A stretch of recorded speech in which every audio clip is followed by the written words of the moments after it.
It was quite a journey. I mean, it was a couple of years of just, it was sad.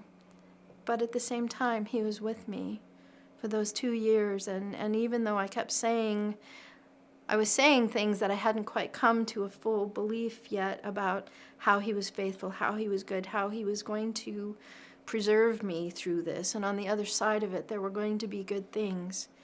And about 2 years, it's like I broke through the clouds and I could sing again. And all through that, I mean, he taught me through his word. I came to know him and came to understand better, more deeply, his suffering. And I knew that he was with me in my suffering, even though I had brought it about myself. And he has become the most incredible husband to me, honestly. He has opened doors and made a way and been so faithful. I honestly couldn't imagine being married to a person at this point. He has so completely satisfied me. It's like the woman at the well. I mean, honestly, I drank every bit of water everywhere I could find, and it wasn't until I really, really took him in like that did I ever become satisfied, and now I am. Now I don't want anything else. Now whatever he has for me, that's what I want. I'm not going to make my own plans. I'm not going to make my own choices based on my flesh, based on my selfishness. I lived for myself for, almost 50 years. It doesn't belong to me. It doesn't belong to me. My life, none of it. So, it's his.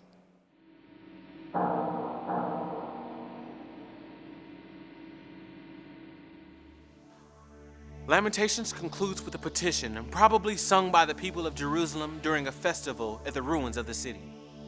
Chapter 5 reminds us that grief is both an isolated and communal process. The book ends with a prayer to God that the whole community lifted up in unity. The prayer begins with 3 pressing imperatives: remember, look, and see. The people present with extreme urgency and earnestness their disgrace in verses 2 through 18. The focus is that the decline of Jerusalem is total. It is described as economic impoverishment, social humiliation, and political disintegration. Even though the present generation is not free from fault, this chapter involves the confession and tracing of sins of their ancestors. The devastating suffering that the people were facing was caused by centuries of rebellion. The people corporately confessed their sin. The community knows that they were the covenant people, and judgment has come on them because of their disobedience. The chapter in the book closed on a hopeful yet uncertain note. The people asked for a restored relationship. They don't want their fortunes to be restored. They chose God. For that relationship to be restored, it takes both parties. The people of Jerusalem have confessed and repented. Now they are waiting for God. They petition for relief, but acknowledge that it is not owed. God's promises are in their favor, so restoration of the covenant relationship is on the horizon, but it has not happened yet. And this is why there is a note of uncertainty in their last words. The people of Jerusalem believed with a renewed awareness in a sovereign and a merciful God. They were hanging on the promises of restoration that God had given them through the prophets. In the letter to the Hebrews in chapter 1 we read, "In the past, God has spoken to our ancestors through the prophets at many times and in various ways. But in these last days, he has spoken to us by his Son.